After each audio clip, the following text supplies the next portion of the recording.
సుధాముని యొక్క ఇల్లు చూద్దాం రండి. ఈ ప్రపంచంలో భగవంతునికి ఎన్నో దేవాలయాలు ఉన్నాయి, కానీ భగవంతుని యొక్క శుద్ధ భక్తుడైన సుధాముడికి ఉన్నటువంటి ఏకైక దేవాలయం ఈ ప్రపంచంలో మనం చూడొచ్చు, సుధాముని ఇల్లు. ఈ సుధాముని ఇంట్లో సుధాముని చక్కగా దర్శనం చేసుకోండి. సుధాముడు శ్రీకృష్ణుడి యొక్క ప్రాణ స్నేహితుడు. 5500 సంవత్సరాల క్రితం సుధాముడు మరియు కృష్ణుడు ఇద్దరు కలిసి అవంతిపురంలో, ప్రస్తుతం ఉజ్జయిని మహానగరంలో సాందీపురం అనే యొక్క గురుకులంలో వాళ్ళు విద్యాభ్యాసం చేసి 64 కళలు కూడా సునాయాసంగా కృష్ణ బలరాములు ఇద్దరు కూడా నేర్చుకున్నారు. ఆ సమయంలో కృష్ణుడికి అత్యంత సన్నిహితమైనటువంటి సేవ చేశాడు. అటువంటి సుధాముని యొక్క దర్శనం చేసుకోవడం మనందరికీ కూడా శుద్ధ భక్తి యొక్క నిదర్శనం. సో అందుకని సుధాముని దర్శనం చేసుకోండి.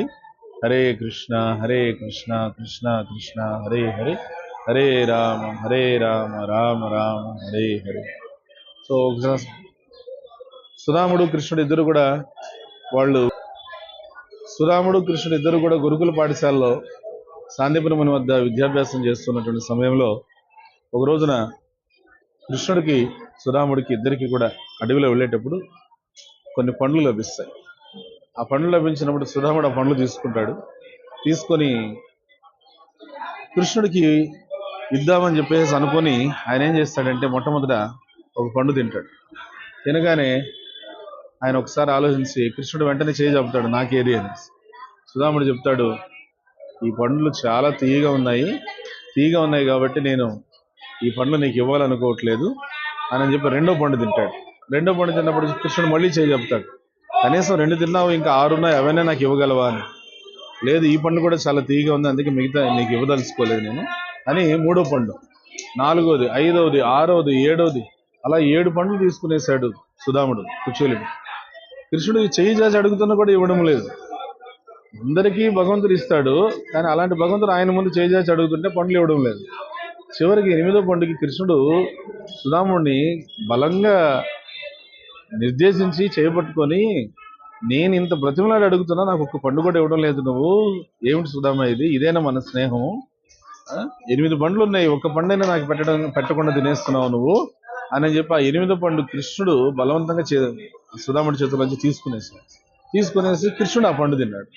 కృష్ణుడు ఆ పండు తింటే కటిక చేదు అనమాట, భయంకరమైన చేదుగా ఉండేసరికి కృష్ణుడు సుధాముడి వైపు చూసి, ఇదేమిటి మిత్రమా, పండ్లన్నీ చాలా తీయగా ఉన్నాయి అన్నావు, ఈ పండు చేదుగా ఉంది ఏంటి అని చెప్పేసాను అనంటే, అప్పుడు సుధాముడు చెప్పాడు, స్వామి, నేను తినే ఆ పండ్లలో ఏ ఒక్కటి నాకు తీయగా అనిపించినా మిగతా పండ్లన్నీ నీకే ఇచ్చేసేవాడిని నేను, కానీ అందులో ఏ ఒక్కటి తీయగా లేదు, అన్ని చేదుగా ఉన్నాయి. సో అందుకే నా చేదుగా ఉన్నాయి అన్నమాట నీకు చెప్పకుండా తీయగా ఉన్నాయి అని చెప్పి నేనే తినేస్తున్నాను. ఎందుకంటే చేదుగా ఉన్నాయని నేను చెప్తే నన్ను నువ్వు తినేవు.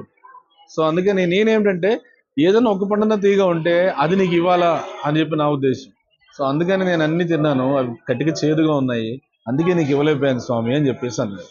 అది విని కృష్ణుడికి అట్లే కళ్ళముట అశ్రుధారులు వచ్చి, సుధాముడికి నా మీద ఎంత ప్రేమ, ఎంత స్నేహము, పండ్లు చేదుగా ఉన్నాయని చెప్పేసి నాకు పెట్టకుండా తీయగా ఉన్నాయని అబద్ధం చెప్తూ తాను తింటున్నాడు, అంటే నేను తినేవను అనేసి. సో అని ఆ రోజున కృష్ణుడు నిర్ణయించుకున్నాడు, సుధాముడు ఎప్పుడే కానీ తన దగ్గర ఏదైనా కానీ అది అత్యంత చేదుగా లేదా అత్యంత తినని విధంగా ఉంటే అది నాకు పెట్టడు, బాగుందని చెప్పి తానే తింటాడని అర్థం చేసుకొని ఆ సన్నివేశాన్ని దృష్టిలో పెట్టుకొని కృష్ణుడు తర్వాత కాలంలో ద్వారకాపురికి సుధాముడు వచ్చినప్పుడు కృష్ణుడు ఏం చేశాడు, స్వయంగా ఏమి లేదని చెప్పి వెనక్కి దాచుకుంటున్నా కూడా సుధాముడి యొక్క ఆ జోలు ఏదైతే ఉందో జోలులో నుంచి ఆ అటుకుల్ని బలవంతంగా తీసుకున్నాడు. అవి ఎలా ఉంటాయి, అవి మగ్గిపోయినటువంటి పాతవి, ముక్కిపోయిన వాసన వచ్చేటువంటి అటుకులు. సో అందుకని అవి భగవంతుడికి ఎట్లా ఇచ్చేదని చెప్పి ఆయన ఇవ్వదలుచుకోలేదు, కానీ భగవంతుడే బలవంతంగా తీసుకొని ఒక గుప్పెడు వేసుకున్నాడు.